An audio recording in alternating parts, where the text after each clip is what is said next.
अस्सलाम वालेकुम नाज़रीन। आज फिर हमने आपके साथ चिट चैट करने का एक सिलसिला जो है उसको शुरू किया है और आज हमने आपके लिए ख़ुसूसी तौर पे पाकिस्तान के जो मसाइल हैं, ख़ास करके एनर्जी सेक्टर के मसाइल हैं, उस पे बात करने के लिए हमने आलमी शोहरत याफ़्ता हमारे साथ माहिर तवानाई हैं।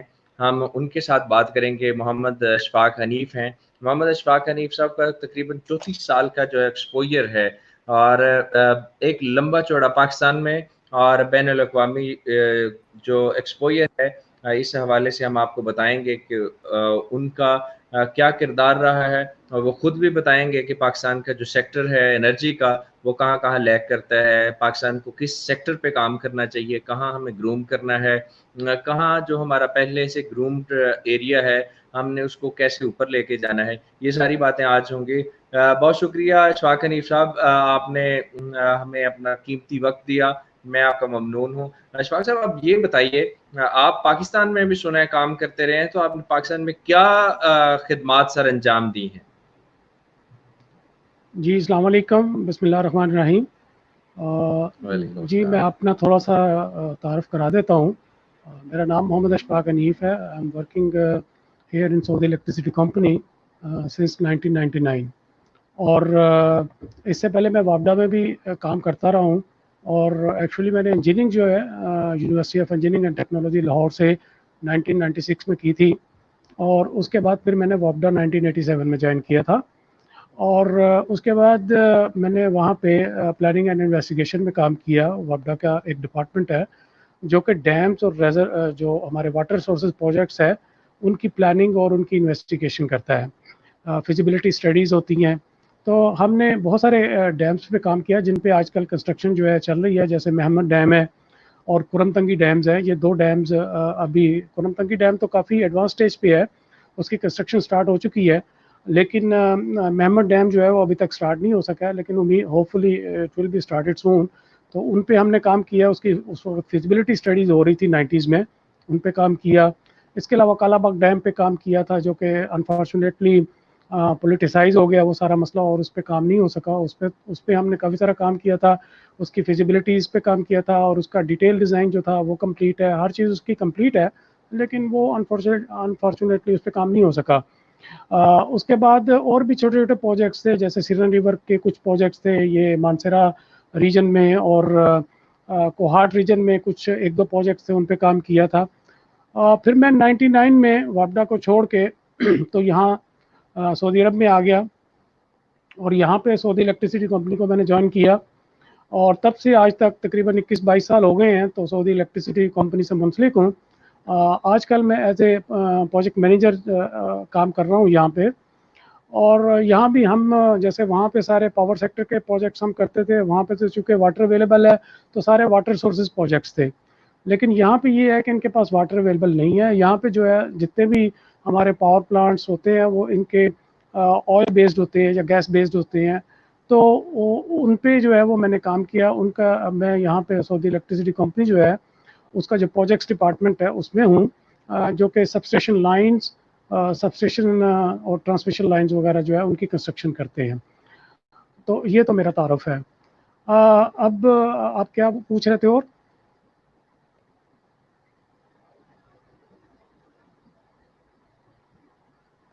जी, आपकी आवाज़ नहीं आ रही, फिर आवाज़ नहीं आ रही।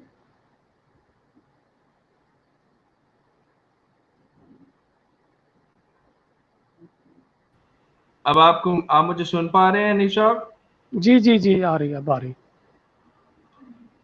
अच्छा हनीफ़ साहब, मैं अशफ़ाक़ हनीफ़ साहब आपसे ये पूछना चाह रहा हूँ कि पाकिस्तान में एनर्जी सेक्टर इतना क्यों खस्ता-हाली का शिकार है? आपने इसमें काम किया, आपको इसकी रम्ज़ समझ आती है, आप इसके तमाम पहलुओं को बेहतरीन तरीके से जानते हैं।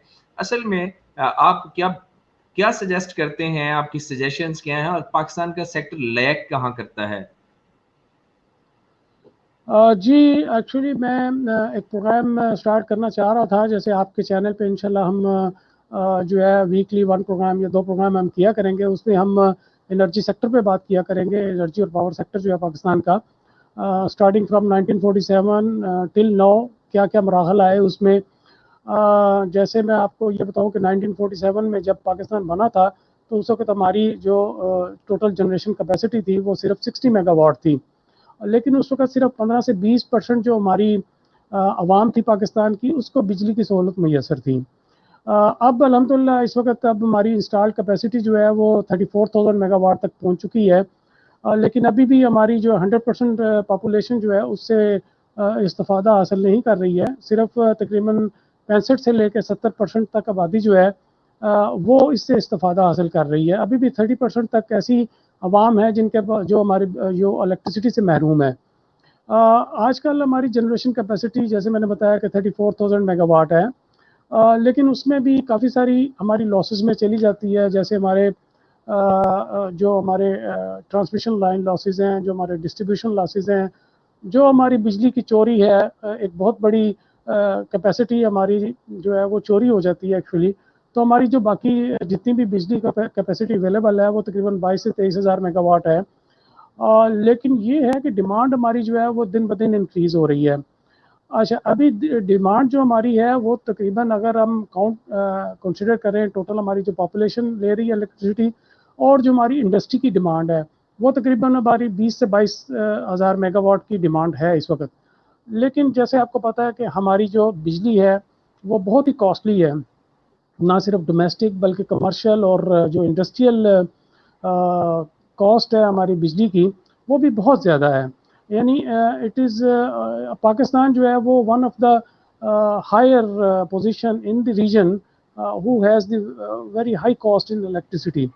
अगर हम मुआवजा करें इसका इंडिया से, बांग्लादेश से, श्रीलंका से और नेपाल वगैरह जो हमारे नेबरिंग कंट्रीज़ हैं, साउथ एशियन कंट्रीज़ हैं, उनमें पाकिस्तान की कॉस्ट जो है वो सबसे ज़्यादा हाई है। इसी की वजह से हमारी इंडस्ट्री जो है वो बहुत ज़्यादा इफ़ेक्ट होती है, क्योंकि इंडस्ट्री का तो काम ही चल रहा होता है इलेक्ट्रिसिटी पे। इलेक्ट्रिसिटी अगर कॉस्टली है तो ज़ाहिर है उसकी प्रोडक्शन जो भी होगी वो कॉस्टली होगी और वो कम्पीट नहीं कर सकेगी बाकी जो रीजनल कंट्रीज़ हैं उनके साथ।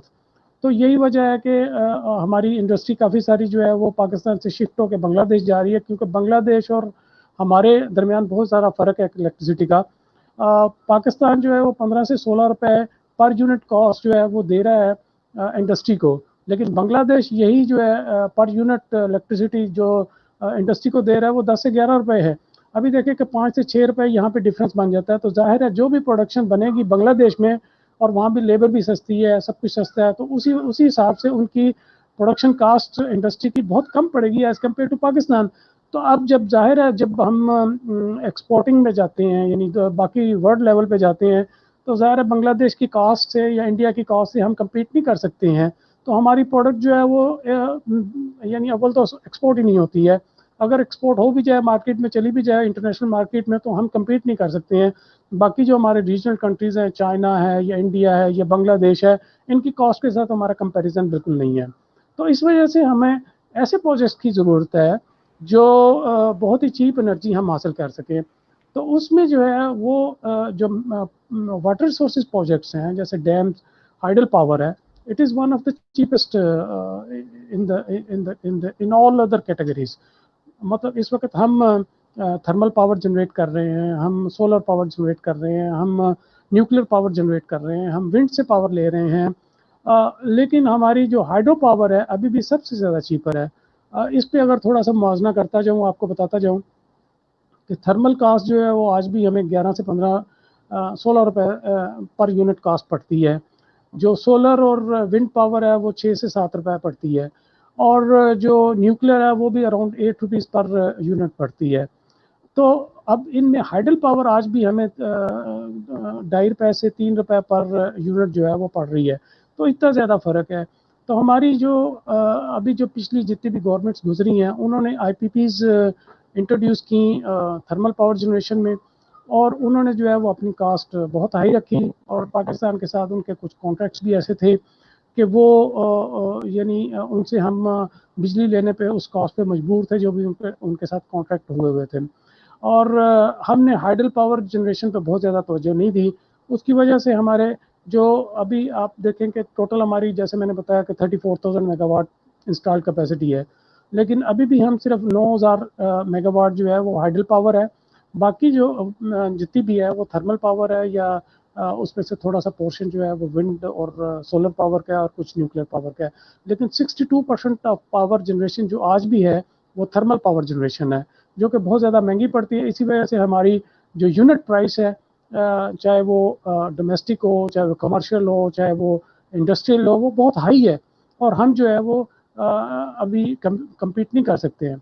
हाँ, हमारी गवर्नमेंट जो है वो अब जैसे भाषा डैम पे एक स्टेप लिया है, भाषा डैम बनाने जा रही है, महमद डैम बनाने जा रही है, और इसी तरह कश्मीर के इन नीलम रिवर पे और जो जेहलम रिवर है उसमें कुछ एक दो प्रोजेक्ट पाइपलाइन में है।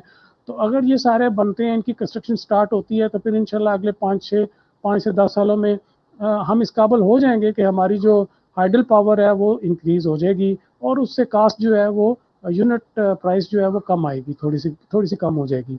तो फिर हम थोड़ा सा अपने जो रीजनल कंट्रीज हैं जैसे इंडिया है या बांग्लादेश है, तो उनसे कंपैरिजन के करीब आ जाएंगे हम। जी इशफाक साहब, जैसे आपने ये बात बताई कि जो हमारी इंडस्ट्री है वो मूव कर गई बांग्लादेश में और हमने अपने हाइड्रो पे जो है वो ज़्यादा तवज्जो नहीं दी।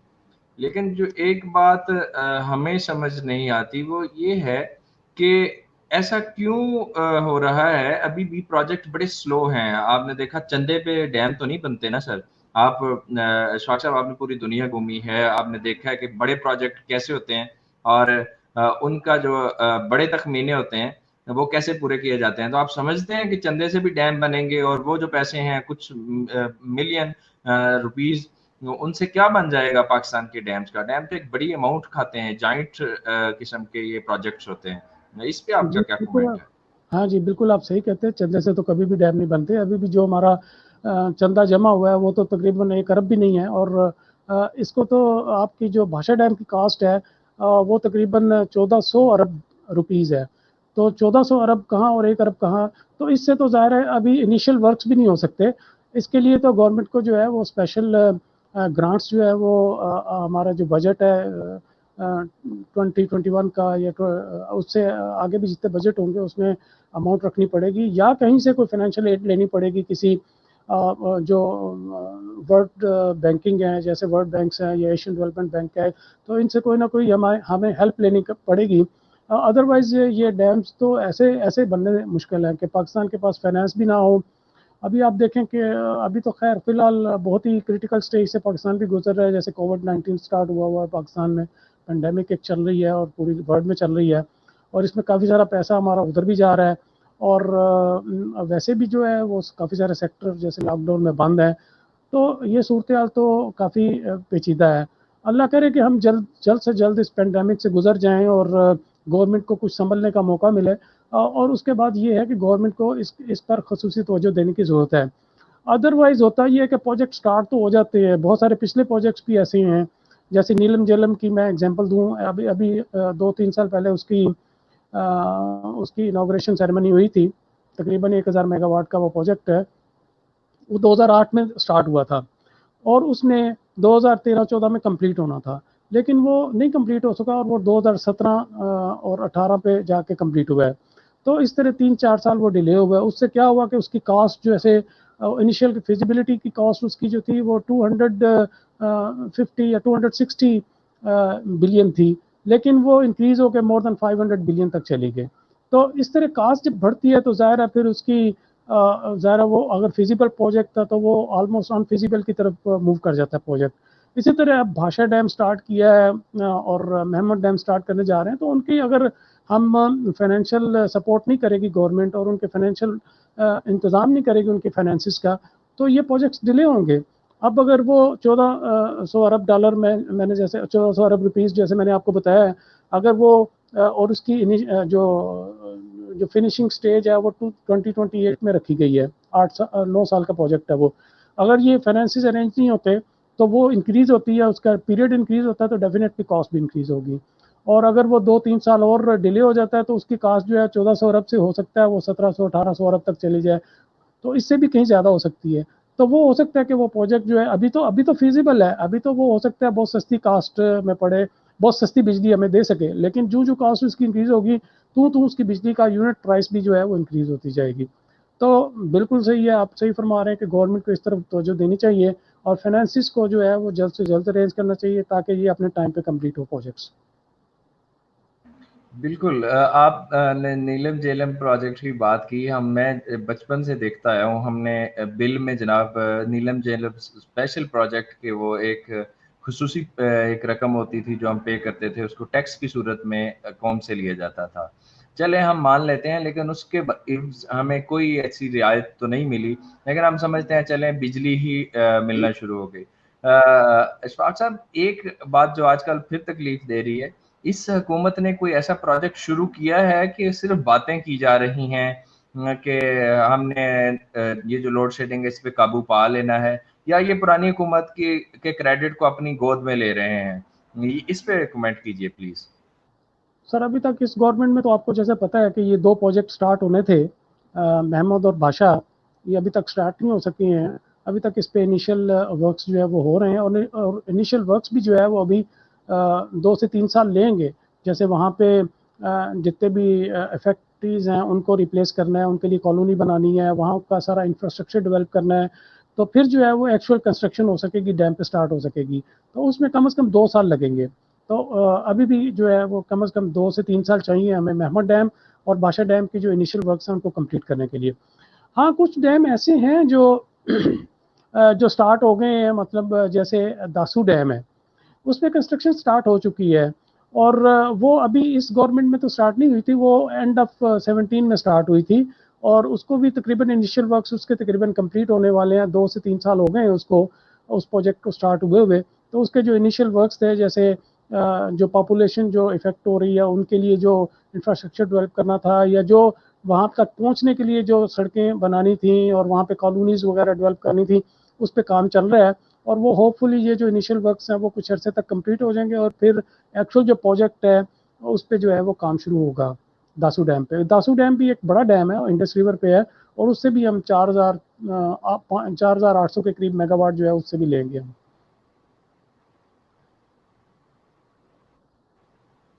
अच्छा इशफाक साहब, एक बात, ये जो आजकल हमें लोड शेडिंग का सामना है, इसका क्या बनेगा सर? सर इसका कुछ भी नहीं बनेगा, ये लोड शेडिंग तब तक चलती रहेगी जब तक हमारी और जनरेशन कैपेसिटी इंक्रीज नहीं होती है। और अभी तो आप देखें कि हमारी इंडस्ट्री बंद पड़ी है, उसके बावजूद लोड शेडिंग स्टार्ट हो गई है। अगर हमारी इंडस्ट्री भी चलती है, उसको भी बिजली ज़ाहिर है बहुत सारी चाहिए, तो फिर ये लोड शेडिंग कहीं इंक्रीज होगी, बहुत ज़्यादा इंक्रीज होगी। तो इसमें आप बात कर रहे थे कि मौजूदा गवर्नमेंट ने ठीक है कुछ छोटे छोटे प्रोजेक्ट्स किए हैं, स्मॉल प्रोजेक्ट्स किए हैं जो अंडर 50 मेगावाट कैपेसिटी के प्रोजेक्ट्स हैं, जो केपीके में गवर्नमेंट ने पिछले 5 साल में भी किए हैं और अब भी कर रहे हैं। और कुछ पंजाब में भी किए हैं, लेकिन वो बहुत छोटे छोटे प्रोजेक्ट्स हैं, कोई 10 मेगावाट कैपेसिटी का है, कोई 15 मेगावाट कैपेसिटी का है, कोई 5 मेगावाट कैपेसिटी का है।